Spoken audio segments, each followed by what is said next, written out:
यूं तो प्रभु श्री राम के भव्य मंदिर में श्रद्धालु हर दिन आस्था के साथ करोड़ों रुपए का चढ़ावा चढ़ाते हैं, लेकिन अब उसी चढ़ावे को लेकर उठे कथित घोटाले ने बड़ा राजनीतिक और प्रशासनिक मामला खड़ा कर दिया है।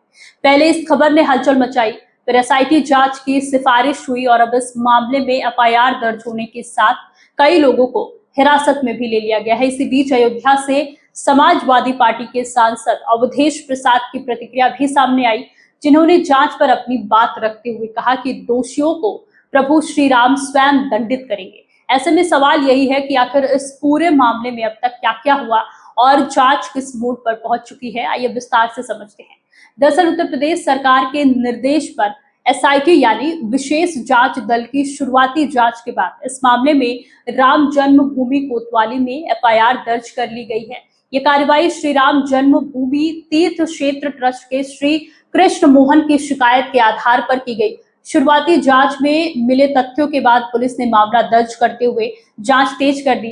एफआईआर में कुल 8 लोगों को नामजद किया गया। इनमें रमाशंकर यादव उर्फ टिन्नू यादव, अनुकल्प मिश्रा, अविनाश शुक्ला, मनीष यादव, रमाशंकर मिश्रा, सुभाष और करुणे समेत 8 आरोपी शामिल हैं। इन सभी पर गबन, धोखाधड़ी और आपराधिक साजिश रचने जैसे गंभीर आरोप लगाए गए।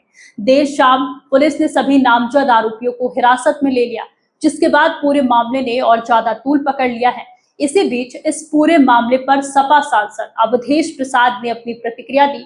उन्होंने कहा कि चढ़ावे में कितनी राशि आई और कितनी कथित चोरी हुई, इसकी जानकारी उन्हें नहीं है, क्योंकि वे कभी उसकी गिनती या प्रबंधन का हिस्सा नहीं रहे। उन्होंने कहा कि ये सब बताना एसआईटी की जिम्मेदारी है और जांच एजेंसियों को तथ्यों के आधार पर पूरी तस्वीर सामने रखनी चाहिए। हालांकि इसके साथ ही अवधेश प्रसाद ने अयोध्या से जुड़े दूसरे मुद्दों का भी जिक्र किया।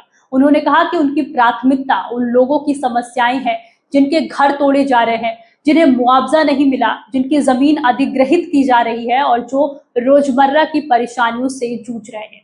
उन्होंने कहा कि वे जनता की समस्याओं के समाधान और प्रभु श्री राम की मर्यादा की रक्षा के लिए काम कर रहे हैं। साथ ही उन्होंने ये भी कहा कि यदि किसी ने गलत किया है तो प्रभु श्री राम स्वयं दोषियों को दंडित करेंगे। फिलहाल इस मामले में एफआईआर दर्ज हो चुकी है, आरोपी हिरासत में है और जांच लगातार आगे बढ़ रही है। अब सबसे बड़ा सवाल यही है कि एसआईटी की विस्तृत जांच में और क्या तथ्य सामने आते हैं, क्या आरोप साबित हो पाते हैं और इस पूरे मामले में आगे किस स्तर तक की कार्रवाई होती है, ये तो आने वाले दिनों में पता चलेगा। और फिलहाल सबकी नजर एसआईटी की जांच पर ही टिकी हुई है। इस मुद्दे पर आपकी क्या राय है, हमें कमेंट करके जरूर बताइए और देखते रहिए तरुण प्रवाह। नमस्कार।